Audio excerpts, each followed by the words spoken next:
Hello guys, welcome to my channel. आज हम आपको ये पार्ट बना के दिखाऊंगा। चलो वीडियो शुरू करते हैं। एक सर्किल लिया, एक और सर्किल। ये 20 रेडियस है, तो डाया इसका कितना हो जाएगा 20 इंटू 2 40। और ये 10 है तो ये हो जाएगा 20। तो ये टेंजेंट होकर यहाँ पर एक बनता है हेक्सागोनल, फिर उसके ऊपर एक सर्किल, फिर दोनों के बीच एक टेंजेंट लाइन।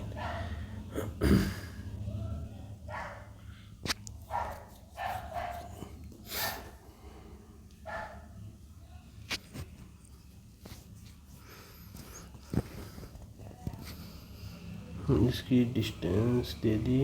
ये सर्किल है, रेडियस 30 है तो हो जाएगा ये 60 का।